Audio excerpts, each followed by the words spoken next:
MLA కోట MLC ఎన్నికల్లో TRS 4, MIM 1 కైవసం చేసుకున్నాయి.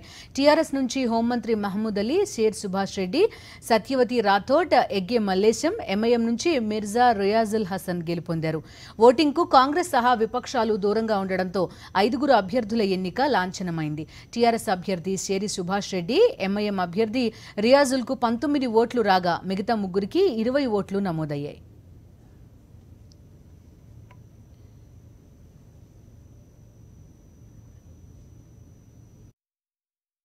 మరింత సమాచారం మా ప్రతినిధి నరసింహారావు అందిస్తారు. నరసింహారావు, టీఆర్ఎస్ కి కేక్ వాక్ లా పూర్తయిపోయింది కదా ఎమ్మెల్యే కోట ఎమ్మెల్సీ ఎన్నికలు. ఎలా ఉంది పార్టీలో మాటలు ఎలా ఉన్నాయి, డీటెయిల్స్ చెప్పండి.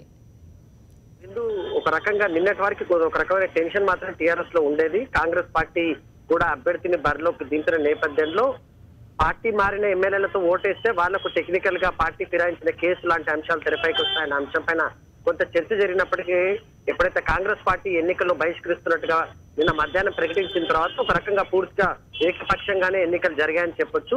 ఉదయం 9 గంటలకు పోలింగ్ ప్రారంభమైతే కేవలం గంటలోనే 98 మంది ఓటు హక్కు వినియోగించుకున్నారు. కాంగ్రెస్ తో పాటు ఎంఐఎం కి సంబంధించిన 98 మంది ఓటు వేశారు. మొదట స్పీకర్ పోచారం శ్రీనివాస్ రెడ్డి తన ఓటు హక్కును వినియోగించుకుంటే చివరిగా మాత్రం ముఖ్యమంత్రి కేసీఆర్ ఓటు వేసిన పరిస్థితి అనమాట.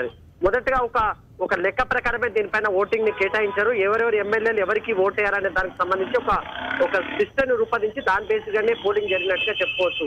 టీఆర్ఎస్ కు సంబంధించిన షేర్ సుభాష్ రెడ్డితో పాటు ఎంఐఎం కు సంబంధించిన అభ్యర్థికి 19 మందిని కేటాయించారు. మిగతా ముగ్గురికి సత్యవతి రాథోడ్, మహమూద్ అలీ, అదేవిధంగా మల్లేశంకి 20 ఓటర్లను కేటాయించారు. ఆ రకంగానే ప్రస్తుతానికి పోలింగ్ పూర్తిగా ముగిసింది. ఫలితాలను కూడా అధికారికంగా ప్రకటించారు. టీఆర్ఎస్ కు సంబంధించిన 4, ఒక ఎంఐఎం కి సంబంధించిన అభ్యర్థి విజయం సాధించిన పరిస్థితి మనకు కనిపిస్తుంది.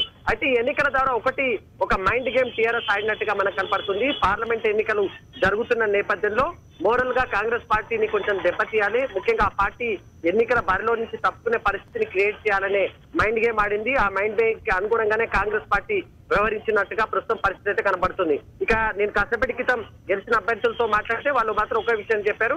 కేసీఆర్ డైరెక్షన్ మీద రేపటి నుంచి మాదంతా ఇక ఎమ్మెల్సీ ఎన్నికలు ముగిసాయి, ఇక రేపటి నుంచి అంతా పార్లమెంట్ పైనే ఎన్నికల పైన దృష్టి పెడతామని వాళ్ళు స్పష్టంగా చెప్తున్న పరిస్థితి మనకు కనిపిస్తుంది. Right Narasimha Rao, thank you.